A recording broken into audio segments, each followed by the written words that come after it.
અમરેલીના લીલિયાના સલડી ગામે બે જ્ઞાતિના જૂથ વચ્ચે અથડામણની ઘટના સામે આવી છે. આહિર અને પટેલ સમાજ વચ્ચે મારામારીની ઘટના ઘટી હતી. ગ્રામ પંચાયતની ચૂંટણીમાં મનદુખ થતા જૂથ અથડામણ થઈ હતી. અથડામણમાં પટેલ જૂથના 7 જેટલા વ્યક્તિઓ ઇજાગ્રસ્ત થયા છે અને તેમને સારવાર અર્થે અમરેલી સિવિલ હોસ્પિટલ ખસેડવામાં આવ્યા છે. આ ઇજાગ્રસ્તોને પાઇપ અને ધોકાનો માર માર્યો હોવાનો આક્ષેપ કરવામાં આવ્યો છે. સામા પક્ષે આહિર જૂથના પણ 7 જેટલા ઇજાગ્રસ્તો લીલિયા હોસ્પિટલમાં સારવાર માટે ખસેડાયા છે. આ જૂથ અથડામણ બાદ રાત્રિના પોલીસ મથકે ટોળા ઉમટ્યા હતા. ત્યારે અમરેલી ડીવાયએસપી સહિતના અધિકારીઓ દ્વારા ટોળાને સમજાવટ કરી બંને પક્ષોની પોલીસ ફરિયાદ લેવાની તજવીજ શરૂ થઈ છે. મારું નામ રમેશભાઈ રામાણી, ગામ ચલડી. અને બનાવમાં તો મારા ભાઈઓ બાંધતા હતા તો હું વિશે જુદા પડવા ગયો તો મને મારવા માંડ્યા. મારવામાં તો ઘણા હતા, નાય દેતી ચૂંટણી બારાનો. મારું નામ રામાણી અક્ષિલ છે, મારું ગામ સલડી છે.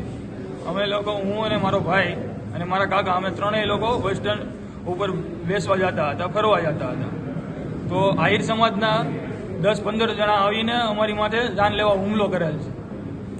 લોખંડના પાઇપ, બેટ અને ગીલી દંડાથી અને મારા મોઢા ઉપર સોડા બાટલીનો કાચ મારીને પૂરો મોઢા ઉપર જાનલેવા હુમલો કરેલ છે. કારણ એ હતું કે થોડા સમય પહેલા ચૂંટણી હતી અમારા ગામમાં સરપંચ, એના બંદૂકના અભાવે આની પહેલા બી બીજા ઉપર હુમલો કરેલો હતો અને આ વખતે એ જ દાજ એના ઉપર ના ઉતરી તો એ ગાળો દઈ અને અમારી ઉપર આ દાજ ઉતારેલી છે. પહેલા તો હું વિજય રતિભાઈ અકબરી, ગામ સલડી ઉપસરપંચ તરીકે અત્યારે કાર્યભાર સંભાળું છું.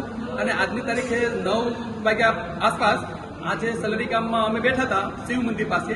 તો એમાં આયર લોકોના 14 થી 15 લોકો આવેલા અને જાન લેવા હુમલો કરેલ હોય. અને અમે લીલિયા પોલીસ સ્ટેશને 112માં અમે લીલિયા પોલીસ સ્ટેશને ગયા, ત્યાં અમે બેઠા હતા. ત્યાર પછી ગામના આયર લોકોના 14 થી 15 લોકો આવી અને ગામ લોકો પટેલ સમાજના લોકોને ટાર્ગેટ કરેલું હોય. એમાંથી 7 થી 8 જણાને ઘાતકી હુમલો કરેલો હોય, એની પર જીવલેણ હુમલો કરેલો હોય કે આજે એને જાનથી મારી જ નાખવા છે. એ લોકોએ આગોતરું આયોજન કરીને આવેલા હોય. ત્યાર પછી એ લોકો હથિયારો લઈને આવેલા છે.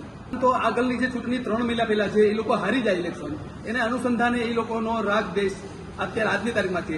અને ચૂંટણી જે આચારસંહિતા હતી ત્યારે પણ આ લોકોએ બનાવ બનાવેલો હતો, ત્યારે પણ એફઆરઆઈ થયેલી છે. ચંદુભાઈ દડુભાઈ ડેર અને મારા મોટાભાઈ હતા, તે મારા મોટાભાઈ માટે સીધી એને ગાડી ચડાવી દીધી.